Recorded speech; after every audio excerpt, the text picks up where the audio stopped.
দেশীয় ফুলের নির্যাস দিয়ে পারফিউম তৈরি করেছেন নাসরিন জামির। এদেশের ৫ ঋতুর ভিন্ন বৈচিত্র্য রয়েছে তার পারফিউমে। উদ্যোক্তার ভাষায় বাংলাদেশের প্রথম নিজস্ব পারফিউম ব্র্যান্ড এটি, যা খুব দ্রুত সময়ে মন জয় করেছে দেশি বিদেশি সুগন্ধি ব্যবহারকারীদের। বাংলাদেশি এই নারী উদ্যোক্তা বছরখানেক আগে রাজধানীর হোটেল ইন্টারকন্টিনেন্টালের একটি ছোট্ট কক্ষে শুরু করেছিলেন জোনাকি নামের এই পারফিউমের একটি ফ্ল্যাগশিপ স্টোর। কিন্তু অল্প সময়ে দেশীয় এবং বিদেশি ক্রেতাদের ব্যাপক আগ্রহের কারণে এখন বিমানবন্দর এলাকার সেন্টার পয়েন্ট উত্তরায় খুলেছেন নতুন একটি আউটলেট, যার উদ্দেশ্য বিদেশি ক্রেতাদের মনোযোগ আকর্ষণ। বেসিক্যালি পারফিউম তো ফুল দিয়ে তৈরি, তাই না? কিন্তু এটা অনেকে জানে না হয়তো, বাংলাদেশের ফুল কিন্তু ইউনিক। আমার চোখে জোনাকির ইন্সপিরেশন ছিল 5টা সাদা ফুল। আমি সাদা খুব পছন্দ করি। আর সাদা ফুল সবচেয়ে প্রথম গন্ধরাজ, দোলন চাপা, হাসনা হেনা, শিউলি আর রজনীগন্ধা, এই কয়টা সাদা ফুল। আরও তো অনেক আছে। এই গন্ধরাজ আর দোলন চাপা তো মানে ইজ বিউটিফুল। আর সেখান থেকে ইন্সপিরেশন নিয়ে কিন্তু আমাদের এই স্মেলগুলি তৈরি হয়েছে। তাই আমার মনে হয় জোনাকির কোয়ালিটিটা হাই কোয়ালিটি, আর ইটস অলসো ইন্সপিরেশনাল। সকলে কিন্তু খালি পারফিউম বোতল বিক্রি করতে চায়। আমি চাই they should take a part of Bangladesh, বাংলাদেশের একটা ছোট জিনিস যেন নিয়ে যায়। সেকেন্ডলি, ওখানেও তো ফ্ল্যাগশিপ স্টোরে মানে অনেক সেল হয়েছে, মানুষও যেতে পছন্দ করে। সকলে একটা বাংলাদেশি স্টোর ভালো, নতুন জিনিস, কাপড় চোপড় না, ডিফারেন্ট না, যেতে পছন্দ করে। তখন আমার মনে হলো যে না, সেন্টার পয়েন্ট একটা করা উচিত। এটা এয়ারপোর্টের কাছে, দুটো বড় বড় হোটেল হচ্ছে, ক্রাউন প্লাজা, ইন্টারকন্টিনেন্টাল। আমরা কি করি যখন এয়ারপোর্টে যাই বিদেশে? একটা ছোট সুভিনিয়ার নিয়ে যাই। তাই আমার মনে হয় বাঙালি হোক বিদেশি হোক, আমি বেসিক্যালি চাই আমাদের বাঙালিরা যারা বাইরের থেকে আসে দেশে, এত গর্বিত হয়ে আসে, একটা ছোট জিনিস সুভিনিয়ার নিয়ে যাবে। তাই আমাদের দোকানটা, এই স্টোরটা এখানেই করা, সেন্টার পয়েন্টে করা। শুরুটা পারফিউম দিয়ে হলেও বর্তমানে এই অঞ্চলের ঐতিহ্যের সঙ্গে মিলিয়ে আরও নানান ধরনের প্রসাধনী পণ্য তৈরি করেছে তার প্রতিষ্ঠান। দেশের চাহিদা মিটিয়ে এখন বিদেশেও রফতানির স্বপ্ন দেখছেন এই নারী উদ্যোক্তা।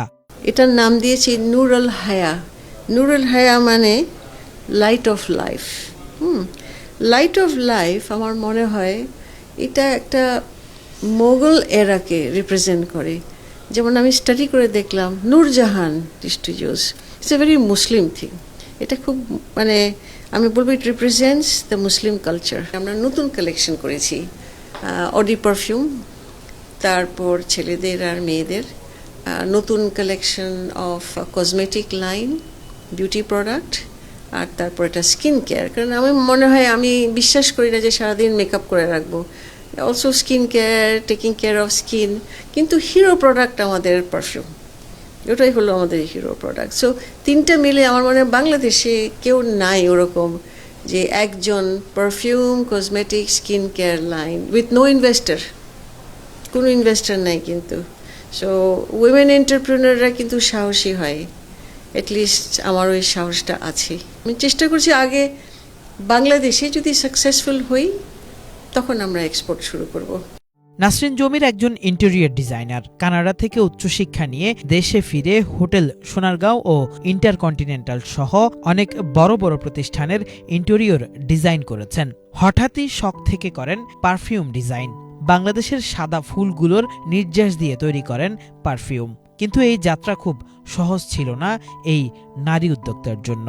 ইন্টেরিয়র ডিজাইন অনেক দিন করেছি তো, হয় কি একটা জিনিস করতে করতে না একটা বোর্ডাম আসে। শুধু বোর্ডাম না, আমার মনে হলো ইন্টেরিয়র ডিজাইনটা সীমিতভাবে খালি হোটেল আর বাড়িঘর আর অফিস তার মধ্যে থাকা উচিত না। এটা টেক্সটাইলে হতে পারে, প্রোডাক্টে হতে পারে। তখন আমার মনে হলো এটা ডাইভার্সিফিকেশন করি। তো সেই ডাইভার্সিফিকেশনে ভাবলাম কোন জিনিসটা, স্টাডি করে দেখলাম পারফিউম। কেন আমাদের দেশে আমাদের আওয়ার ওন প্রোডাক্ট। সো এই পারফিউমটা আমাদের নিজস্ব প্রোডাক্ট শুরু করলাম। পারফিউমটা তৈরির প্রক্রিয়াটা আমি বলবো, আমি তো চেষ্টা করেছি বাংলাদেশে আগে শুরু করতে, বাট এটাতে কেমিস্ট্রি, খুব প্রফেশনাল কেমিস্ট্রির প্রয়োজন হয়। আর এটা কেমিক্যাল ল্যাবরেটরি লাগে। তো আমি অনেক জায়গায় গেছি বিদেশে, এই সাউথ ইস্ট এশিয়াতে গেছি, যেখানে একটা ভালো কেমিস্ট আর ভালো ল্যাবরেটরি খুঁজতে চেয়েছি।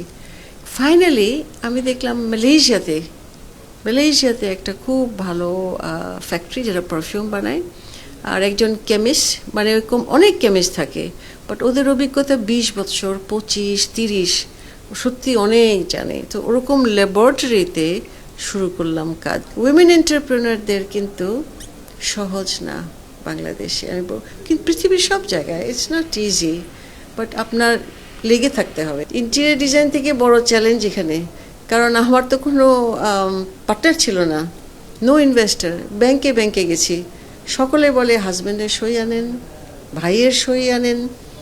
আমি বলেছি না, আই এম দ্য এন্টারপ্রেনার, কী কারণে আমি আমার হাজব্যান্ড বা ভাই কার সই লাগবে, নিব না। সো অনেক ব্যাংক যাওয়ার পরে একটা ব্যাংক আমাকে ট্রাস্ট করলো যে হ্যাঁ, মহিলা entrepreneur, maybe she will do. Managing director অনেক ট্রাস্ট করেছে যে no, I think you can do. তো শুরু করলাম, 2টা শোরুম করলাম, খুব গ্র্যাজুয়াল। আমি বলবো না, আমি খুব স্লো ধাপে উঠেছি, এমন না যে বিরাট ধাপে হয় না, you have to follow steps. তবে নাসরিন মনে করেন, দৃঢ় মনোবল আর উদ্ভাবনী চিন্তা থাকলে নারীরাও এগিয়ে যেতে পারে অনেক দূর। পরিবারের বন্ধন অটুট থাকাকেও নিজের সফলতার অন্যতম মূল মন্ত্র বলে মনে করেন তিনি। কানাডায় ছিলাম, লেখাপড়া করেছি কানাডাতে, অ্যাজ অ্যান ইন্টেরিয়র ডিজাইনার ওখানেই লেখাপড়া করেই এসেছি। বাট আমি কখনো কোথাও চাকরি করি নাই, but as an interior designer অনেক রিটেনারশিপ ছিল। আমি কখনো কোথাও চাকরি করতে চাই নাই, আমি সবসময় চেয়েছি I should have my own company. তো আমাদের নিজস্ব কোম্পানি এস্টাবলিশ করেছি লেট 80s। আমার প্রথম কাজ ছিল সোনারগাঁ হোটেল। এত বড় কাজ টেন্ডার দিয়ে, টোটালি অন মেরিট, এই কাজটা জীবনেও ভুলবো না। It's a fabulous work. But বলবো to balance family life, children, কাজ, কখনো এটা ফুল ব্যালেন্স হয় না। তাও আমি বলবো আমার ধৈর্য আছে অনেক, না মানে আমি ওরকম যখন শুরু করেছি ওরকম অ্যাম্বিশিয়াস তো না, কারণ আমার ফ্যামিলি অনেক ইম্পর্ট্যান্ট। সো কাজটাও করেছি, আর এটাও চাচ্ছিলাম, আমার হাজব্যান্ড একজন গভর্নমেন্ট সার্ভেন্ট, হ্যাঁ, এটাও চাচ্ছিলাম যে দুজন মিলেই একটা রোজগার করে ফ্যামিলিটাকে চালাই। সো আমিও রোজগার করছি, সেও রোজগার করছে, সব মিলায় ফ্যামিলিটাকে আমরা গড়ে তুলেছি। মানে আমার ফ্যামিলি লাইফটা খুব ভালো ছিল, কারণ হ্যাসেল ফ্রি। ছেলে পেলে বলেন, হাজব্যান্ড বলেন, we are a nice family. আমি খুব রেসপেক্ট করি আমার হাজব্যান্ডকে, কারণ আমার মনে একটা মেয়ের হাজব্যান্ডকে রেসপেক্ট করাই উচিত। আমি মনে করি এটা হওয়া উচিত। পার্টনারশিপে সবসময় কাজটা ভালো হয়। আমি মনে করি এডুকেশন খুব ইম্পর্ট্যান্ট। যতই মহিলা এন্টারপ্রেনার হোক, খালি ওই উইমেন এন্টারপ্রেনার দিয়ে হবে না, you have to study, you have to be with the trend. আপনার প্রোডাক্টটাকে যদি আপনি ভিজিবল করতে চান, you has to be digital.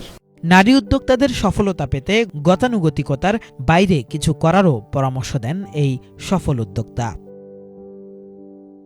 Kefayet Shakil, Bangla vision, Dhaka.